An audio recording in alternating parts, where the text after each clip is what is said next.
Just perfect, I thought as the storm released sheets of rain over the canopy that spilled onto the walkway. Lightning lit up the sky in a brilliant stitch of fire, followed by a powerful bellow. I was leaning against one of the tapered columns with my shoulder bag anchored over my shoulder. My ride, who swore to me he'd be back after the show, still hadn't returned from his drink run. No phone call, no message. He was probably passed out at home, drunk as a sailor. A very stupid sailor. As undependable as he was, and as much as I wanted to wring his neck right now, I couldn't help but thank him for setting this gig up for me in the first place. If not for the last-minute recommendation, Godfrey would have found another disc jockey for his house party. It wasn't a huge gig, but any extra penny helps. But where did that leave me now? Stranded in a rainstorm with a house filled with grad students too high or drunk to find their own feet, let alone hold a coherent conversation. No soul here was fit to give me a lift, and like hell I'd stay the night at this place. I cautiously peeked at the time on my phone. 1:25 a.m. Sorry about that, little lady," Godfrey said, floundering out of the doorway. He was wearing a dark plum Willy Wonka-esque coat. "I got your pay right here. Thanks for the show, you really got a knack for this." "Sam, wasn't it?" "You got it. Thanks for booking me," I said, collecting the money and also catching a sweetly bitter whiff of the burnt herbal scent drifting off of him. "It's a pleasure." He grinned at me and then whistled at the flooded walkway. "Man, it's really coming down tonight. You still waiting for your ride?" "Yeah, hopefully they'll be here soon." "Well, let me know if you could use a ride. Hell, you could even stay here if you wanted." Tempting as the offer was, the suggestive look that carried it made the offer almost laughable. The sort of way a butcher ogles a salted slab of meat. "No thanks, I'm good." I buckled my lips into a dismissive smile. "Suit yourself then," he said, and then sauntered back inside where there was warmth. I returned to rain watching. Anybody I could call would be asleep by now. Well, almost everyone. No, I shook the thought immediately. Even if my father did decide to help, his teeth would sink into me so deep he'd taste the marrow. "What are you thinking? No backup plan, no plan B? Why do I always have to save you from yourself, Sam?" And sure, that's just what I needed to do. Hand him the perfect "I told you so" scenario he could massage that irritating father bravado with. After Mom fell into a coma, he sorta did too in his own way, only waking up to be father when it was convenient for him. Bitter thoughts encrusted with raw irritation brushed against my skull at the mere idea. "Nah, no thanks, it's not gonna happen," I whispered to the precipitation ghosts. Come to think of it, this house wasn't too far from the station on 23rd Street, half a block or so. The subway would save me the expense of calling for an Uber. No doubt it was more of a pain in the ass, but a pain in the ass meant less money out of my pocket. What was the little wetness anyway? My equipment bag packed in the gig bag, I slipped a bud into my ear, unfurled my umbrella, and walked through the swelling puddles. The rain pelted my face with a cold mist. I was tired, and Fat Lady Misery was beginning to hum a few bars, but I still had the music in my ear, and that was all I needed to get by. It wasn't the money that solely drove me here, it was mostly the passion. Once that first track starts, my heart disappears. Regrets, money troubles, memories, nothing else matters but the music. and there isn't any other feeling in the world like the rush of energy followed by a crowd's euphoric scream as they flail their arms like mental patients. My mind feels like a blowpipe shaping molten glass bubbles into something different, something new. Sometimes I forget to breathe. It's too easy to lose yourself in the harmonic flow vibrating your organs. It didn't take long for me to reach the gleaming wet intersection of 5th Avenue and Broadway. I crossed the relatively quiet street to reach the northbound entrance to the terminal. 2 lampposts were casting a brilliant glare with green tops and milky white bottoms. A homeless man was curled over a thin sheet of cardboard at the foot of the stairs, taking shelter from the storm. I maneuvered my heavy bag to the shoulder farthest from him. If the man tried anything, he'd get a lovely taste full of the mace stowed in my pocket. Lucky for him, he only shifted sleeping positions as I passed by and continued down the mezzanine. I bought a ticket from one of the machines, slipped it into the turnstile gate, and found more stairs. They led me to the boarding area next to the track. The air was permeated with that familiar damp, guttery, metallic funk. When I was 9, I called them train farts. There was a woman here, too. She was aimlessly walking between the columns, cradling a baby in her arms as she did so. It was sort of an odd look given the time and place. She was wearing an ivory white puffer jacket with a fur-trimmed hood. Soon enough, a quiet gliding hum sounded from the tunnel. Out came the piercing spotlights, followed by the high-pitched electronic whine that reverberated off the walls as the train rolled to a stop. The platform doors slid open, and were joined by a pre-recorded, strangely melodic voice. "Stand clear of the closing doors, please." There was a note of challenge in the warning, as though the voice was daring you to do the opposite. I wandered inside and sat down on one of the powdery blue bucket seats. The woman followed after and took a seat a few rows in front of me. Her skin was a yellowish color, suggestive of severe jaundice. I leaned back and blew a warm burst of air over my fingers. It was a home stretch now. The worst part of tonight was behind me. "Stand clear of the closing doors, please." The robotic voice chimed again as the doors simultaneously slipped shut. The gliding hum returned, and the underground train pulled forward with a jerk. Within minutes, the music in my ear was replaced by a painful crackling hiss. I pulled out the earbud and popped in the second one. It worked fine for a minute before succumbing to the same static screech. Come on, I moaned. So much for the anesthetic. Some rain probably slipped through my hair and ruined them. From my peripheral, I noticed that the woman suddenly stood up from her chair and wandered down the aisle. She was walking with a suspicious slowness. When she was parallel to me, she reseated herself. My eyes instinctively dropped to my phone to avoid an uncomfortable staring contest with the stranger. I then looked up and realized that the woman wasn't taking her eyes off of me. From this close, I could see the unhealthy pastiness of her skin and the gauntness of her features. Her black hair was short, only reaching her gaunt cheeks. Her eyes were green and looked to be struggling to stay open.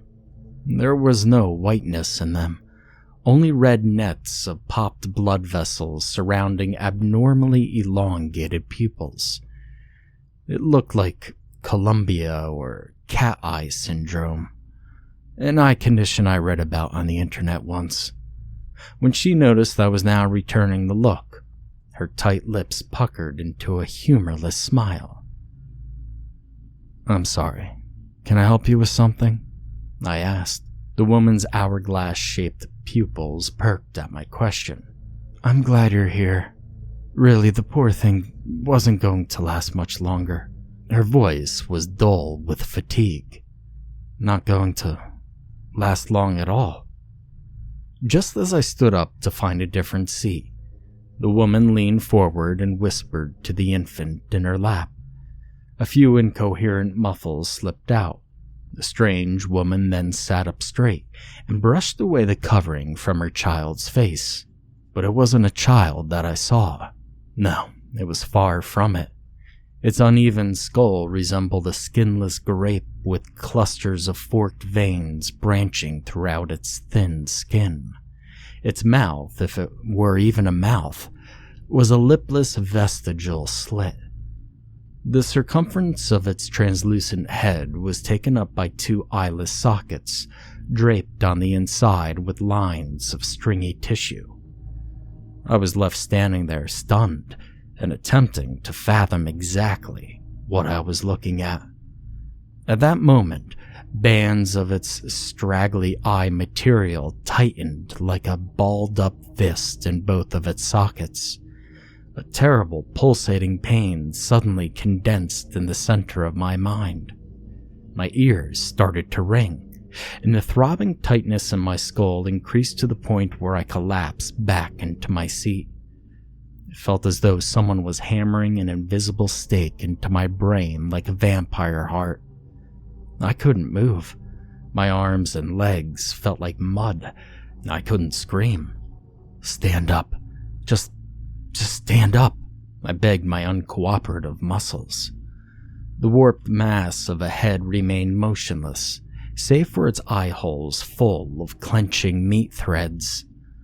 More of the strands twitched and convulsed into tight knots, working in tandem with the pain, the vivid, paralyzing pain.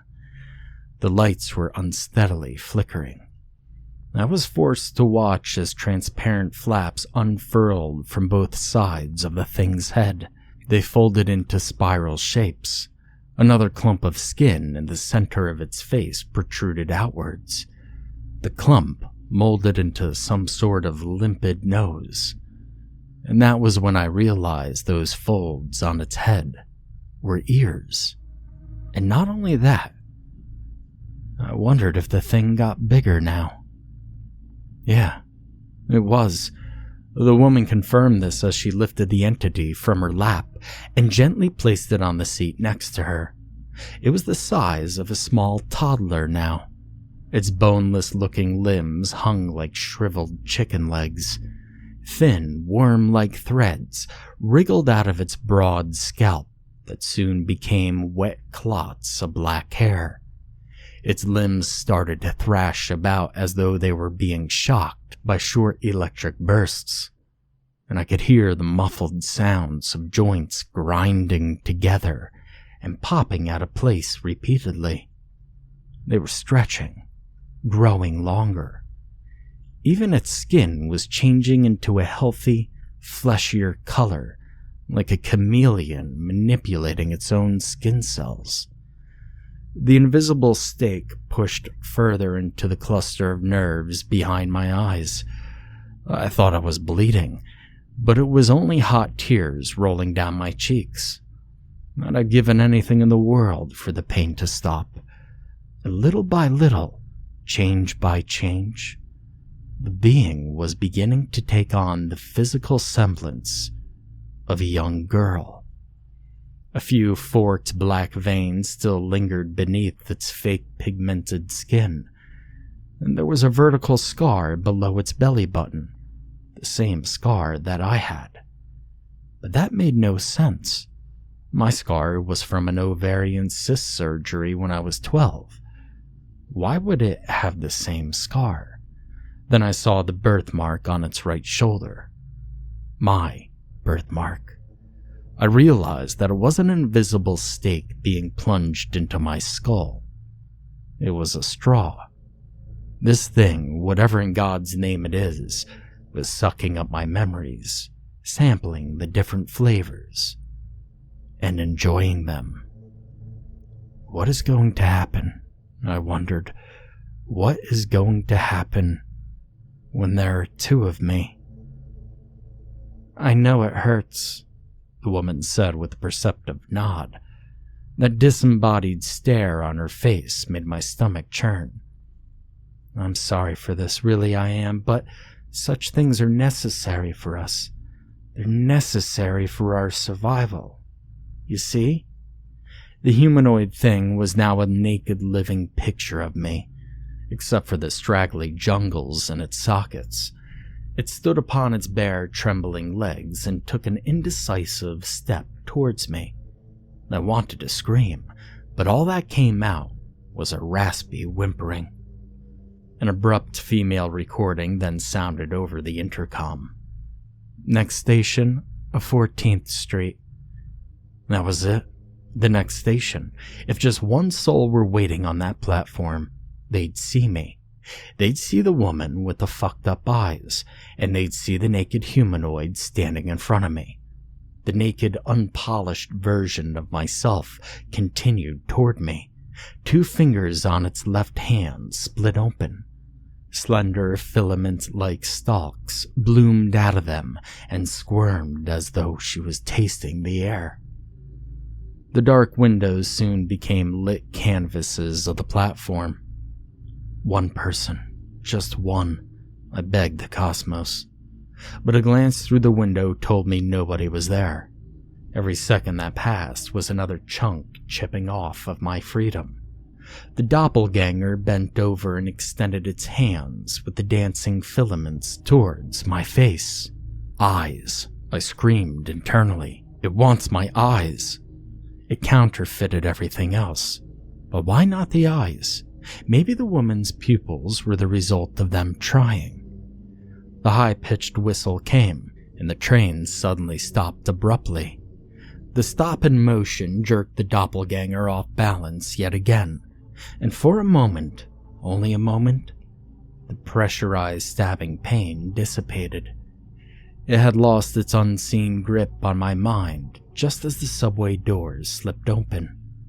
Without hesitation, I rooted my fingers into my back pocket. The eyeless version of me turned its gaze back toward me. Just as the kaleidoscope of pain started to bud, the mace canister was already in my hand. A fine aerosol spray of burning chemicals drenched the thing's face, and that caused it to let out a horrific, unearthly shriek. The woman from her seat started to scream as well, spitting out random gibberish as though her tongue were stuck to the roof of her mouth. She suddenly jetted from her seat and rushed me. I emptied another burst into her exposed face, which made her writhe away in shrieking fits. Fat membranes of yellow froth emptied out the doppelganger's stringy sockets and oozed down its cheeks. A horrible smell of ethanol, insect repellent, and raw sewage struck my nostrils. That horrible piercing shrill was like a broken siren. I gripped the body of my shoulder bag and lifted it over my head, and without even thinking, I smashed it over the thing's skull. But the screeching still persisted, louder than ever. I rushed past the subway doors and ran like hell up the stairs. The screams of the woman and the thing wearing my face reverberated off the walls, and even as I reached the street again, I could still hear them. The rain still hadn't let up. I hid under a closed restaurant's canopy. This was no doubt 14th Street, but my mind was racing too fast to recognize anything. Unconsciously, my fingers were already curled around my phone and dialing. My dad picked up the phone.